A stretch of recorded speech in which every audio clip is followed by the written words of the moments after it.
लोकतांत्रिक कहे जाने वाले इस भारतवर्ष के 4 स्तंभों में से एक स्तंभ है न्यायपालिका, जिसका फैसला इस लोकतंत्र में सर्वोपरि माना जाता है।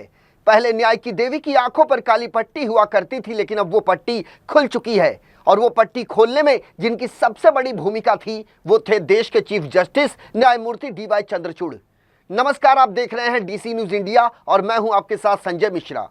आज बात होगी देश के चीफ जस्टिस रहे डी.वाई. चंद्रचूड़ की, और आज बात होगी डी.वाई. चंद्रचूड़ के कार्यकाल के आखिरी दिन की, जिसमें उन्होंने भावुकता से अपना विदाई संदेश दिया और बड़ी विनम्रता के साथ उन्होंने अपने संदेश में कहा कि किसी भी अनजाने में हुई गलतियों या गलतफहमी के लिए मैं माफी चाहता हूं, और अगर मैंने कभी किसी को ठेस पहुंचाई है तो मैं उसके लिए क्षमा चाहता हूं।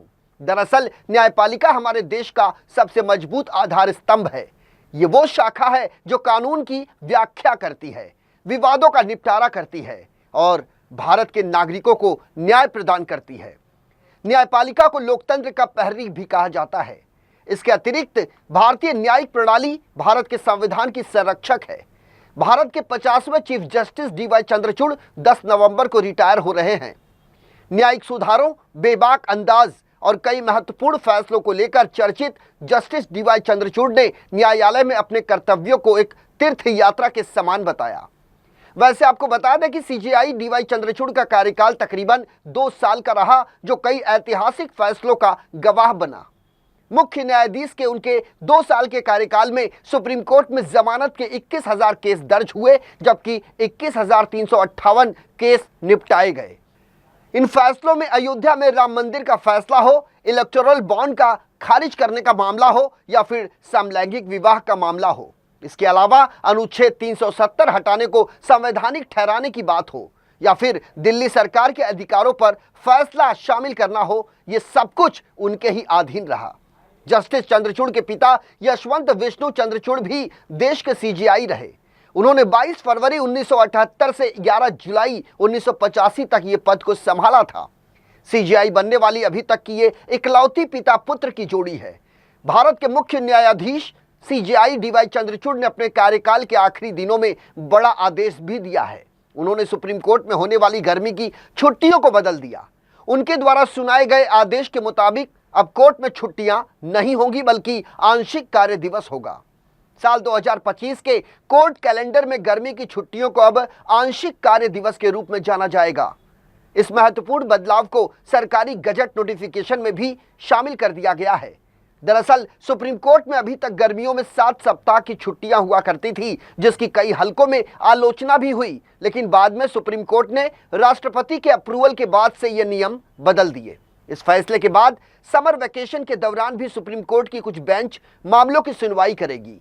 संशोधित किए गए नियमों के मुताबिक ये आंशिक कार्य दिवस 26 मई 2025 से शुरू होंगे। इस दिन से सुप्रीम कोर्ट में गर्मी की छुट्टियां होती हैं, जो अब नहीं होंगी। इसके बाद 14 जुलाई 2025 से फिर से फुल डे कोर्ट का कामकाज शुरू होगा। इस साल गणेश चतुर्थी के मौके पर 11 सितंबर को प्रधानमंत्री Narendra Modi chief justice D.Y.. Chandrachud के घर गणेश चतुर्थी की पूजा में शामिल हुए थे। प्रधानमंत्री से अपने घर में मुलाकात के सवाल पर डी.वाई. चंद्रचूड़ ने कहा कि अदालत के कामों के लिए न्यायपालिका और कार्यपालिका के बीच बातचीत एक सामान्य अनिवार्यता है। उन्होंने कहा कि लोगों को यह समझना चाहिए कि सौदे और समझौते इस तरह से नहीं होते, इसलिए प्लीज हमारा भरोसा कीजिए, हम वहां सौदा करने के लिए नहीं थे। आपको बता दें कि जस्टिस चंद्रचूड़ ने अपना अदालती करियर बॉम्बे हाई कोर्ट में वकालत से शुरू किया था। साल 1998 से साल 2000 तक वो भारत के एडिशनल सॉलिसिटर जनरल भी रहे। 29 मार्च 2000 से 30 अक्टूबर 2013 तक वो बॉम्बे हाई कोर्ट के जज रहे। 31 अक्टूबर को वे इलाहाबाद हाई कोर्ट के चीफ जस्टिस बने। 13 मई 2016 से 7 नवंबर 2022 तक वो सुप्रीम कोर्ट के जज रहे। इनके कुछ प्रमुख फैसलों में right to privacy, mining tax recovery का मामला, अनुच्छेद 370 हटाने का केस, जीएसटी काउंसिल की सिफारिश का केस, गर्भपात के अधिकार का केस और आधार एक्ट समेत कई प्रमुख चीजें हैं। भारतीय वकीलों ने जस्टिस चंद्रचूड़ को रॉक स्टार, चार्मिंग और हैंडसम जज बताया। उन्होंने उनके धैर्य, विवेकशील और शांत व्यक्तित्व की तारीफ की। सुप्रीम कोर्ट बार एसोसिएशन के प्रेसिडेंट कपिल सिब्बल ने कहा कि जस्टिस चंद्रचूड़ एक असाधारण पिता के असाधारण बेटे हैं। हमेशा मुस्कुराते रहने वाले डॉक्टर चंद्रचूड़ का चेहरा हमेशा यादगार रहेगा। एक जज के रूप में उनका आचरण अनुकरणीय है। उन्होंने समुदायों तक पहुंच बनाई और दिखाया कि उनके लिए सम्मान का आखिर मतलब क्या होता है। Senior advocate doctor M Singhvi ने कहा कि पिछले 42 सालों में जस्टिस चंद्रचूड़ की ऊर्जा और भी बढ़ गई। वे हमेशा धैर्य की सीमा को लांघ जाते हैं। समय से परे बात सुनने की उनकी अद्भुत क्षमता है, जो सबकी बात सुना करते हैं। जस्टिस चंद्रचूड़ ने तकनीक और कोर्ट के आधुनिकीकरण के लिए बहुत कुछ किया, जैसा कि आज तक किसी और ने नहीं किया था। उन्होंने आज कानूनी प्रक्रियाओं को आईपैड तक पहुंचाया। उन्होंने कई संविधान पीठों, 7 जजों और 9 जजों की न सिर्फ अध्यक्षता की बल्कि कई महत्वपूर्ण फैसले भी लिखे। भारत के निवर्तमान मुख्य न्यायाधीश डीवाई चंद्रचूड़ के लिए शुक्रवार को विदाई समारोह का आयोजन किया गया था। अपने कार्यकाल के अंतिम दिन सीजेआई ने एक सेरेमोनियल बेंच का नेतृत्व करते हुए अपना संबोधन दिया। सीजेआई ने मंच से उस दिन को याद किया जब मई 2016 में उन्हें सुप्रीम कोर्ट का न्यायाधीश नियुक्त किया गया था। उन्होंने कहा कि यहाँ सभी लोग एक तीर्थयात्री की तरह हैं। 10 नवंबर 2024 को रिटायर हो रहे सीजेआई डीवाई चंद्रचूड़ के लिए 8 नवंबर को सुप्रीम कोर्ट में उनके कार्य का आखिरी दिवस था और ऐसे में सीजेआई चंद्रचूड़ की विदाई के लिए सेरेमोनियल बेंच बैठी, जिसकी बाकायदा लाइव स्ट्रीमिंग की गई। इस सेरेमोनियल बेंच की अध्यक्षता स्वयं डीवाई चंद्रचूड़ ने की। कार्यक्रम में सीजेआई के साथ साथ जस्टिस मनोज मिश्रा, जस्टिस जेबी पारदीवाला और वरिष्ठ वकीलों के अलावा सीजेआई का पद संभालने वाले जस्टिस संजीव खन्ना भी मौजूद रहे।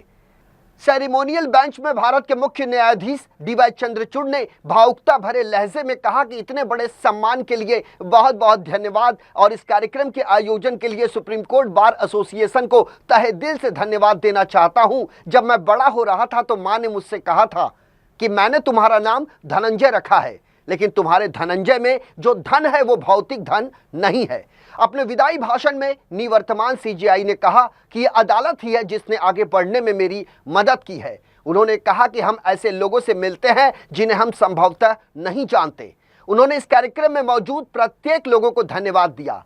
तो कुल मिलाकर 64 साल के सीजेआई धनंजय चंद्रचूड़ ने भारत की कानूनी प्रक्रियाओं में नित नए आयाम गढ़े। उन्होंने सुप्रीम कोर्ट के जजों की लाइब्रेरी में मौजूद कानून की देवी का स्वरूप ही बदल दिया।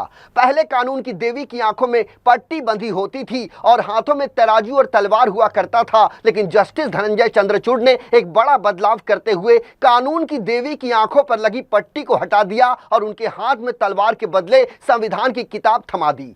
इस मूर्ति से जस्टिस डीवाई चंद्रचूड़ ने पूरे विश्व को यह संदेश दिया है कि कानून अंधा नहीं है। बहरहाल हमारे इस खास पेशकश में मेरे साथ अभी के लिए इतना ही। ताजा तरीन खबरों के लिए देखते रहें डीसी न्यूज इंडिया। पूरी टीम के साथ मुझे यानी संजय मिश्रा को दीजिए इजाजत। नमस्कार।